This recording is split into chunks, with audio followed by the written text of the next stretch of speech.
Government exams కోసం తక్కువ ఖర్చులోనే maths, aptitude, reasoning వంటి కోర్సులు నేర్చుకోవడానికి ఇప్పుడే కాల్ చేయండి.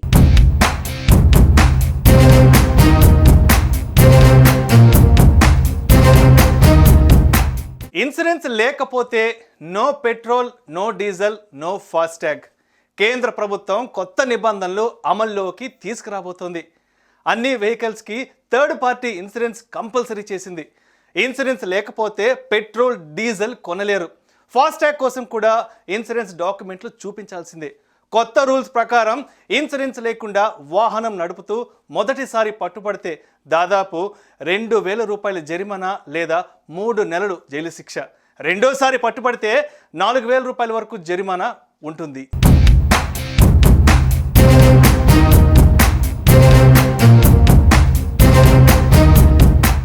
ఏదైనా ప్రమాదం జరిగినప్పుడు ఇన్సూరెన్స్ ఉంటే జరిగిన నష్టానికి పరిహారం పొందే వీలు కలుగుతుంది. ఇన్సూరెన్స్తో ఇతర ప్రయోజనాలు కూడా పొందవచ్చని అధికారులు అంటున్నారు. లేకపోతే చాలా నష్టాలు తప్పవని హెచ్చరికలు కూడా జారీ చేస్తున్నారు. మోటారు వాహనాల చట్టం 1988 ప్రకారం అన్ని మోటారు వాహనాలకు తప్పనిసరిగా థర్డ్ పార్టీ బీమా పాలసీ ఉండాలి. అసలు చట్టం ఏం చెప్తుంది?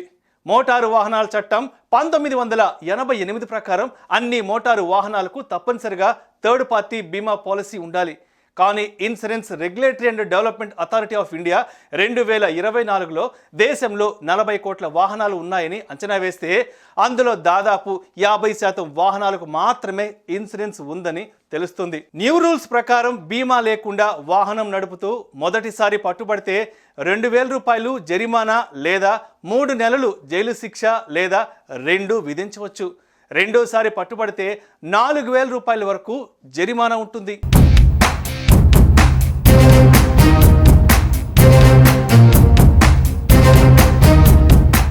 వెహికల్ సర్వీస్ రూల్స్లో మార్పులు చేసే ప్రతిపాదనలను కూడా కేంద్ర రవాణా శాఖ మంత్రిత్వ శాఖ పరిశీలించినట్లుగా తెలుస్తోంది. వాహన సేవలను ఇన్సూరెన్స్ కవరేజీతో లింక్ చేసే అవకాశాలున్నాయి. ఈ కొత్త నిబంధనలను ఖచ్చితంగా పాటించేలా రాష్ట్ర ప్రభుత్వాలు, కేంద్ర పాలిత ప్రాంతాలకు సైతం ఆదేశాలు ఇవ్వనున్నట్లు రవాణా శాఖ వర్గాలు స్పష్టం చేస్తున్నాయి.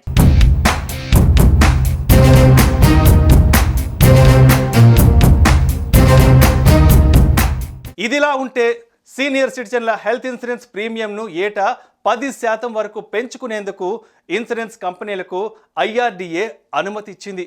ఏదైనా పెరుగుదల ఉంటే హెల్త్ ఇన్సూరెన్స్ కంపెనీలు అనుమతి తీసుకోవాల్సి ఉంటుందని నియంత్రణ సంస్థ తన ఉత్తర్వుల్లో పేర్కొంది. అయితే IRDA నిర్ణయంపై కూడా ప్రశ్నలు తలెత్తుతున్నాయి. జనవరి 30న IRDA ఒక సర్క్యులర్ జారీ చేసింది. ఇన్సూరెన్స్ కంపెనీలు సీనియర్ సిటిజన్ల హెల్త్ ఇన్సూరెన్స్ ప్రీమియాన్ని ఏటా 10% కంటే ఎక్కువ పెంచలేవని పేర్కొంది. 60 ఏళ్ళు అంతకంటే ఎక్కువ వయసు ఉన్న పౌరులు హెల్త్ ఇన్సూరెన్స్ ప్రీమియంను భారీ మొత్తంలో పెంచాయి. దీంతో పర్సనల్ హెల్త్ ఇన్సూరెన్స్ అందించే సాధారణ హెల్త్ ఇన్సూరెన్స్ కంపెనీలకు సీనియర్ సిటిజన్ల హెల్త్ ఇన్సూరెన్స్ ప్రీమియంను ఏటా 10% మించి పెంచొద్దని ఆదేశించింది.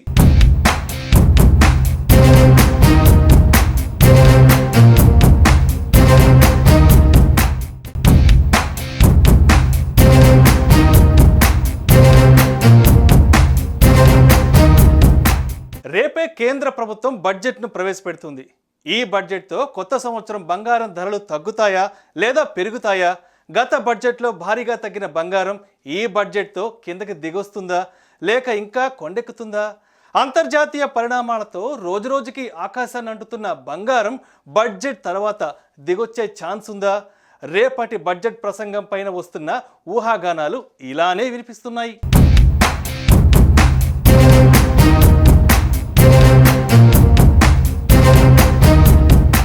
బంగారం ధరలు గత 2 రోజుల క్రితం తగ్గినట్లే తగ్గి మళ్ళీ పెరుగుతున్నాయి.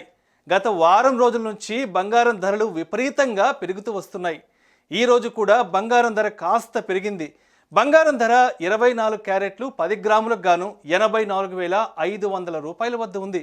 ఈ నేపథ్యంలో బంగారం ధరలు భవిష్యత్తులో ఎంతుంటాయి? ముఖ్యంగా బడ్జెట్ అనంతరం బంగారం ధర ఎంత మేర పెరగవచ్చు అనే సందేహాలు ప్రతి ఒక్కరిలోనూ కలుగుతున్నాయి.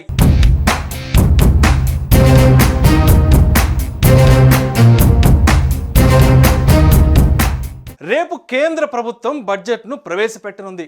ఈ నేపథ్యంలో ఈసారి బడ్జెట్ ప్రసంగం అనంతరం ధరలు తగ్గుతాయా లేక పెరుగుతాయా అనే సందేహాలు చాలా మందికి కలుగుతున్నాయి. 2024 జూలై నెలలో ప్రవేశపెట్టిన బడ్జెట్ అనంతరం బంగారం ధరలు ఒక్కసారిగా భారీగా పతనమయ్యాయి. ముఖ్యంగా బంగారం ధర తగ్గడానికి ప్రధాన కారణం అప్పట్లో బంగారం దిగుమతిపై ట్యాక్స్ 15% నుంచి 6% తగ్గిస్తూ కేంద్ర ప్రభుత్వం నిర్ణయం తీసుకుంది. దీంతో ఒక్కసారిగా బంగారం ధర భారీగా తగ్గిపోయింది. బడ్జెట్ ప్రసంగం అనంతరం బంగారం ధర ఏకంగా 67,000 రూపాయలకు పతనమైపోయింది. కానీ బంగారం ధరలు ఆ తర్వాత అంతర్జాతీయ పరిణామాలతో ఒక్కసారిగా పెరగడం ప్రారంభించాయి. ఒక దశలో బంగారం ధర మళ్ళీ 80,000 రూపాయల వరకు చేరింది.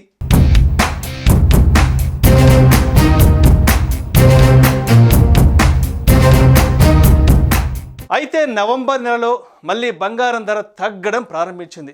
దీనికి ప్రధాన కారణం అమెరికా అధ్యక్షుడిగా డొనాల్డ్ ట్రంప్ ఎన్నికవడం. కానీ అనూహ్యంగా బంగారం ధరలు ఆ తర్వాత పెరగడం ప్రారంభించాయి. ఇందుకు అంతర్జాతీయ పరిణామాలతో పాటు డొనాల్డ్ ట్రంప్ చేస్తున్న వ్యాఖ్యలు కూడా కారణమని చెప్పొచ్చు. బంగారం ధరలు అంతర్జాతీయ మార్కెట్లు కూడా పెరగడంతో ఒక్కసారిగా దేశీయంగా కూడా రికార్డు స్థాయి దిశగా పరుగులు వేయడం మొదలెట్టేశాయి.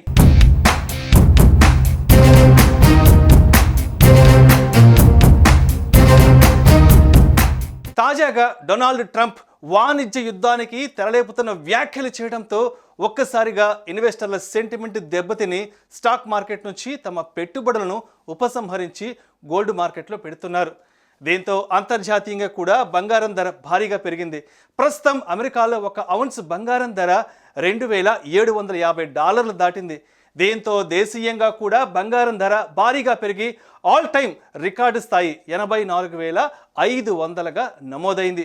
ఇక తాజాగా బంగారం ధర పెరగడానికి మరో ప్రధాన కారణం బడ్జెట్ అని చెప్పొచ్చు. ఈసారి బడ్జెట్లో విలువైన లోహాలు దిగుమతి చేసుకోవడానికి ట్యాక్స్ పెంచే అవకాశం ఉందని వార్తలు వస్తున్నాయి. ఇదే జరిగితే బంగారం ధర కనీసం 90,000 వరకు పెరిగే అవకాశం ఉంటుంది.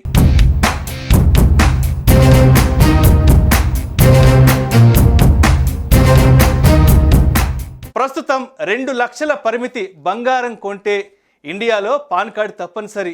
ఈసారి బడ్జెట్లో దీనిలో మార్పులు జరగవచ్చని చెప్తున్నారు. ఈ లిమిట్ను 5 లక్షలకు చేర్చాలని నగల పరిశ్రమ కోరుతోంది. దీంతో పాటు క్యాష్ ట్రాన్సాక్షన్లు 5 లక్షలను లిమిట్గా చేయాలని చెప్తోంది.